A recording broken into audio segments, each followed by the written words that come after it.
This week's Torah portion of VAETCHANAN, I entreat you to ask earnestly, to plead anxiously. We learn many lessons as parents, as coaches, that when someone pleads their case, when someone asks something in a very urgent way, we have the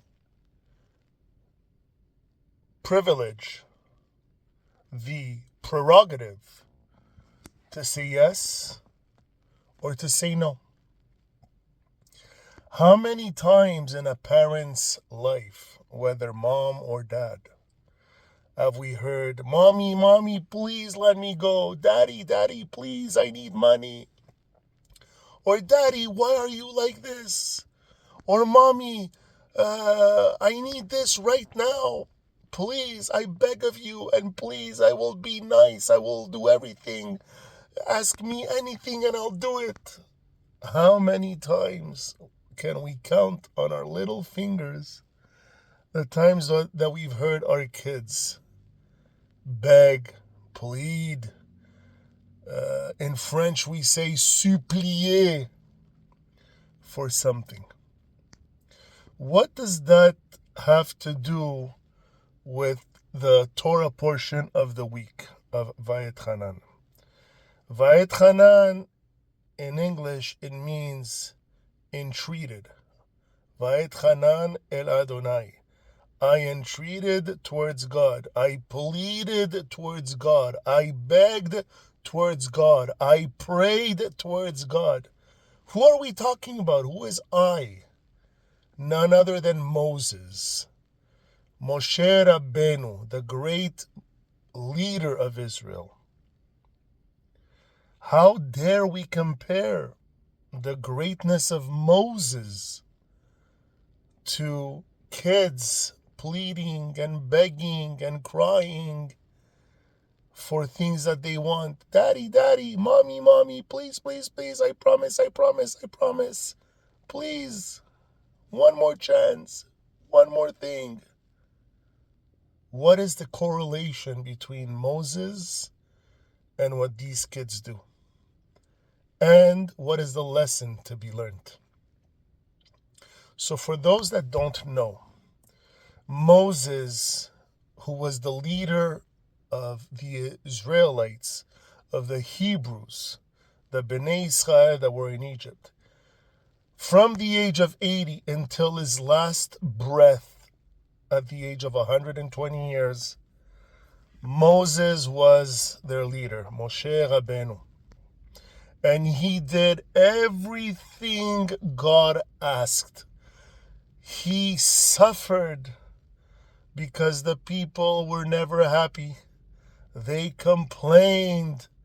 There are people with a stiff neck, always arguing, always questioning, always doubting. He even went up to Mount Sinai to get the Torah, the 10 Commandments. And they couldn't wait 40 days and 40 nights. That when he came down, they were already idol worshippers. And he broke the 10 Commandments. He went up again and pleaded with God not to destroy Israel. Because God said, "Let me destroy these people that have forsaken my name, that have caused great harm to their soul by doing idolatrous work. Let me destroy them and I will create a nation from you, Moses." And Moses, it's written in the Talmud, Masechet Chagiga, that his bones were on fire.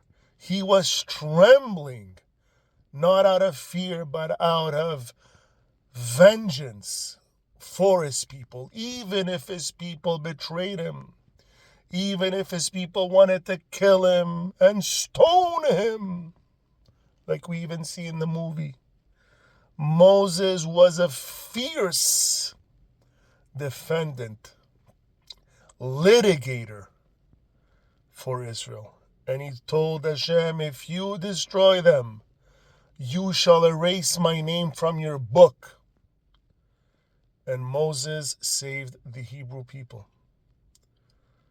And this brings us right now to the end of his life almost, where Moses can see Israel from the river Jordan, from the Jordan River, from the valley, but he will not cross that river.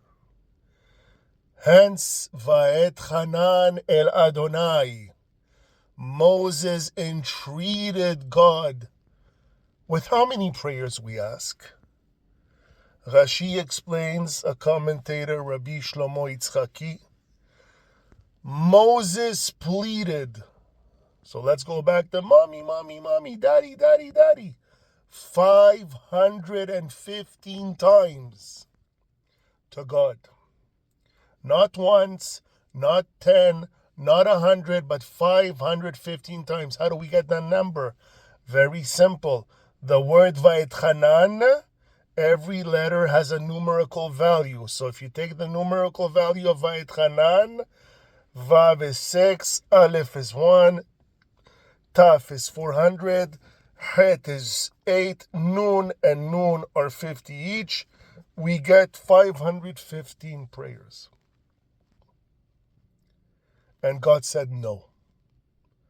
When Moses was ready to pray, sing, and plead a 516th time, God told him, stop. You shall not pass this river. Imagine how heartbroken, devastated, depressed, demeaned, belittled, and mostly unappreciated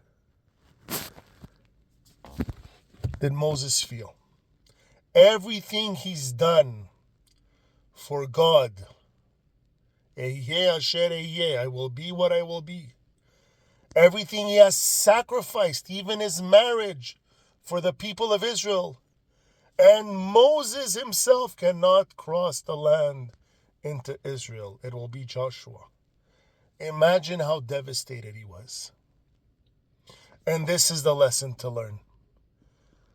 No matter how down, disappointed, no matter how many tears he shed, Moses continued to lead 100% with his mind, with his heart,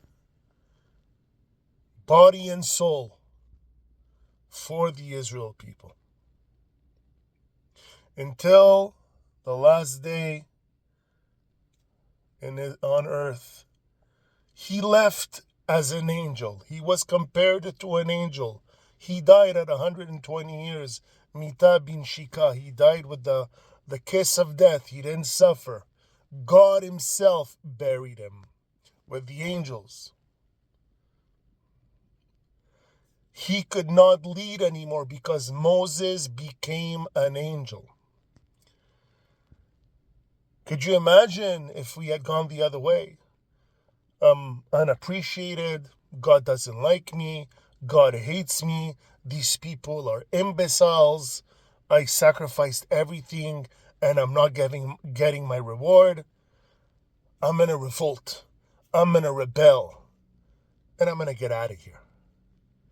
That would have been a very different ending to the 5 books of Moses. But Moses sucked it up. He accepted the verdict.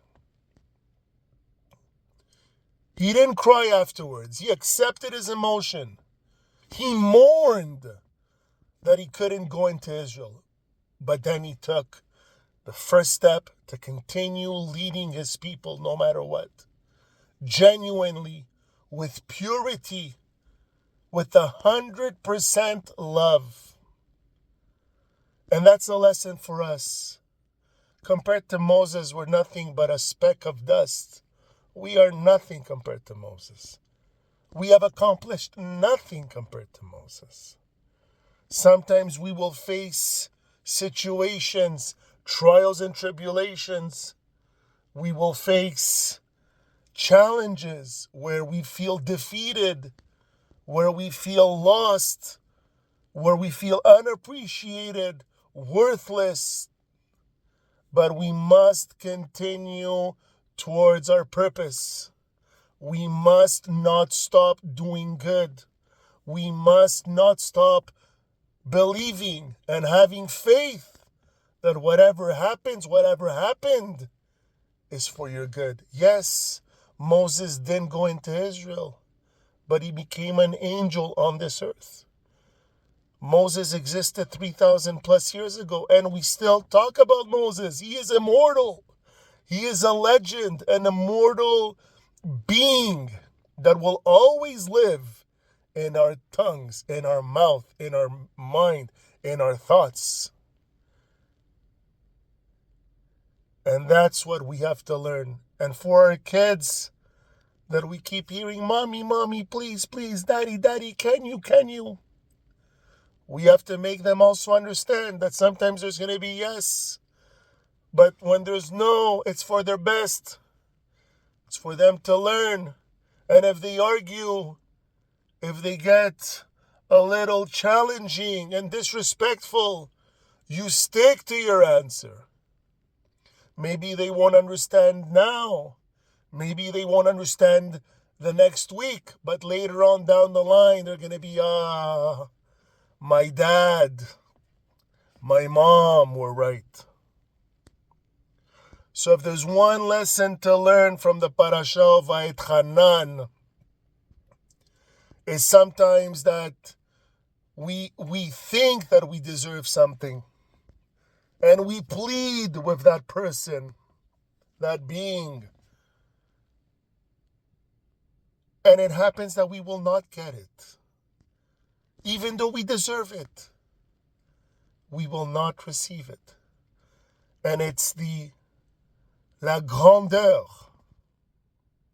the greatness in us to accept and to believe and have faith in fate, have faith in God that it wasn't meant to be, that something better, something bigger awaits you. You only have to be able to believe, to see positive, to see the light. And no matter what winds are thrown at you, no matter what rains and storms and thunder, you stay true to your purpose and you will win. Godspeed.